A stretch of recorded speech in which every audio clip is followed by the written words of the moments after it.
Um dos órgãos reguladores de Portugal, a ERC, está neste momento a ser escrutinada pelo Tribunal e, entretanto, foi arrasada pelo mesmo. E é importante falarmos deste tema, até porque há uns tempos eu tinha falado das mordomias de algumas figuras da ERC, que inclusive responderam à reportagem do Página 1, dizendo que essas mordomias, à qual uma boa parte do povo português se opõe, estavam previstas legalmente, quase como se a sua legalidade garantisse a sua legitimidade, o que toda a gente compreende que é um disparate, mas vamos ver esta notícia em que em apenas um mês um tribunal destrói literalmente a ERC. Vamos ver e fazer uns comentários. Ora, como eu dizia, tribunal arrasa a ERC e obriga a mostrar mordomias dos 5 membros do Conselho Regulador. Foi uma decisão rápida e mais uma vez contundente para o regulador dos mídia, criado por imperativo constitucional para proteger a liberdade de imprensa, mas que, sob o atual Conselho Regulador, se tem comportado como um carrasco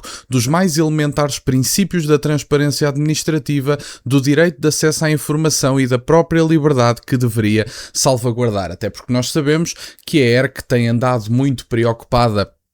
por exemplo, com o anúncio do Miguel Milhão, que tem como título Obrigado Mãe, em que Miguel Milhão agradece o facto de não ter sido abortado, e ainda bem que assim o é. É uma pessoa pró-vida e que defende essa causa há imenso tempo, que é uma das causas características do Miguel Milhão e muito ligada à sua história de vida, que ainda bem que correu bem, não só do ponto de vista empresarial, porque não é esse o foco do que eu estou a dizer, mas o facto de, enfim, não ter acontecido, não ter sido retirada a sua vida no aborto, e a ERC, muito preocupada com esse anúncio, recebe denúncias, abre um inquérito, salvo erro, acho que é assim que se chama, para investigar essas denúncias, mas nada diz sobre os desenhos animados que a televisão do Estado português, financiada com o dinheiro dos nossos impostos, decidiu colocar com o público-alvo evidente que eram crianças e, portanto, menores de idade que não tinham capacidade para, enfim, ver aquele tipo de coisas como estavam a ser demonstradas e, portanto,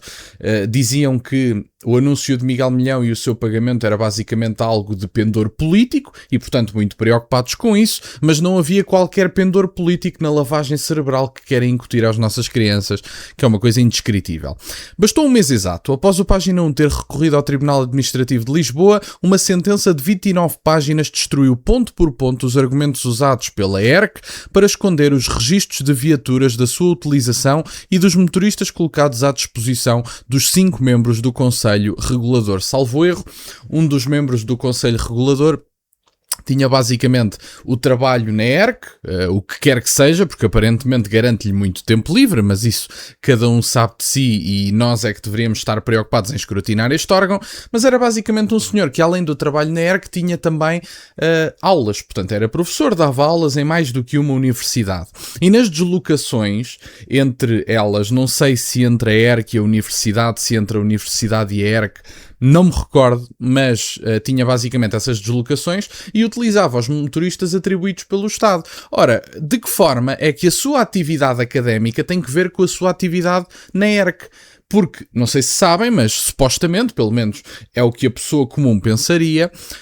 os motoristas utilizados e ao dispor dos órgãos e dos órgãos do Estado, seja a ERC, seja o que quer que seja, parte-se do pressuposto que são utilizados no âmbito da prática das funções que são atribuídas a essas pessoas, nada a ver com as funções exteriores à ERC, neste caso em concreto, coisa que não se verificava na altura, mas que aparentemente é legal, mas o facto de ser legal não o torna legítimo. O processo nasceu das dúvidas sobre deslocações do vice-presidente Pedro Correia Gonçalves, um mero licenciado em Direito,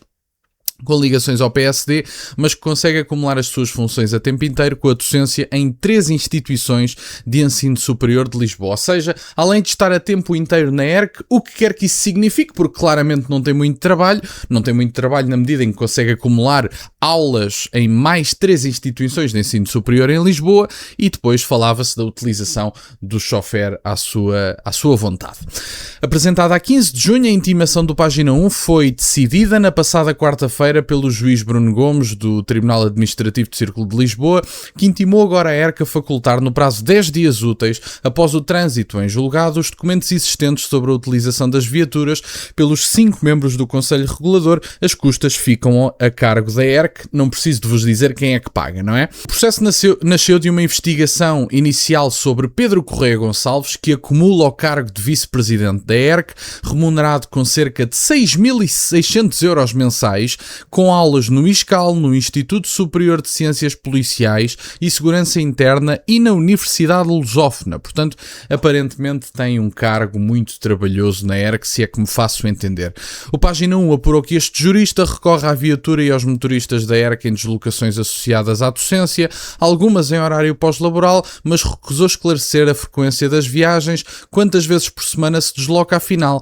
para trabalhar na sede do regulador na Avenida 24 de Julho e os percursos e as horas extraordinárias pagas aos motoristas. Para apurar se se tratava de usos pontuais ou de um padrão de afetação de meios públicos a atividades privadas, o Página 1 pediu a 5 de maio os registros da quilometragem, a identificação dos condutores, os horários, os percursos, as finalidades, consumos, portagens, as viaturas afetas, não apenas a Pedro Correia Gonçalves, mas também à Presidente Helena Sousa e aos 3 vogais Telmo Gonçalves, Carla Matins e Rita Rola,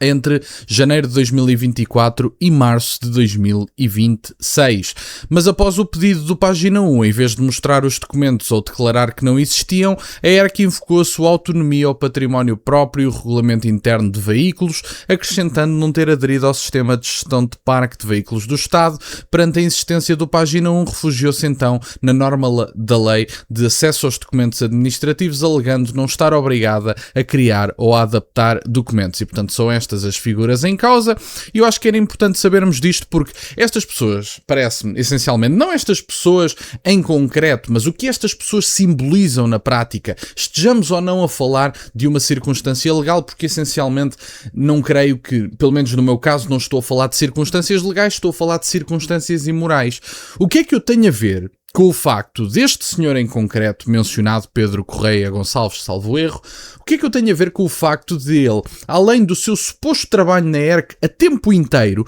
porque eu parto do pressuposto que quando se diz um trabalho a tempo inteiro, não há grande margem para ter mais trabalhos, enfim, tem 8 horas de trabalho, o que quer que seja, e tem 1 hora de almoço, é o que se parte do pressuposto, portanto, os horários básicos da pessoa comum, e quando se diz que uma pessoa está a tempo inteiro, parte-se do pressuposto de que, além de estar a tempo inteiro com o salário chorudo que tem, não teria propriamente tempo para dar aulas em mais 3 universidades. 3 universidades. E, portanto, eu acho que estas pessoas, mesmo que não estejamos a falar de uma questão legal, até porque os próprios já se escudaram na lei para dizer que isto é legítimo, o que eu discordo, não concordo que seja legítimo, pode até ser legal, mas seguramente que não é legítimo, e andamos a olhar para deslocações entre trabalho, universidades, etc., quando na verdade estas pessoas só deveriam ter acesso aos transportes e aos motoristas do Estado quando estão no âmbito da representação das funções que exercem por parte do Estado. Se querem dar aulas fora e estar no seu tempo livre a exercer outro tipo de funções, têm todo o direito a isso. Ninguém diz que não. Agora, os meus amigos têm é que usar ou o vosso próprio carro, ou chamar um Uber ou andar de transportes públicos, o que quer que seja, não me interessa qual é o meio no qual se transportam. E, portanto, aparentemente o Tribunal deu aqui um arraso, e que é importante, porque, visto que a ERC se virou igualmente para a entidade, porque o juiz concluiu basicamente que os documentos solicitados estavam delimitados por tipologia e período, não se vendo como o Página 1 poderia concretizar aquilo que pertencia à organização da ERC. E, portanto, tentaram criar alguns obstáculos, principalmente ao Página 1, e agora vamos ver, porque os próprios têm 10 dias úteis depois desta decisão para demonstrar todos os documentos, e só a partir daí é que podemos ver verdadeiramente o que é que esses documentos dizem, quilometragens, portagens, etc. Aí, creio eu, no espaço de 10 dias úteis teremos acesso a essa informação, e estou certo de que o Página 1 não se esquecerá de nos atualizar sobre o assunto. E, portanto, era isto no fundo que eu tinha para partilhar no dia de hoje. Fico-vos grato que estejam desse lado. Deixem só o gosto neste vídeo e subscrevam o canal. Têm-as nas redes sociais, o MBO aí na descrição, por acaso de quererem fazer alguma doação. E nunca se esqueçam, meus caros, questionem tudo. Até à próxima.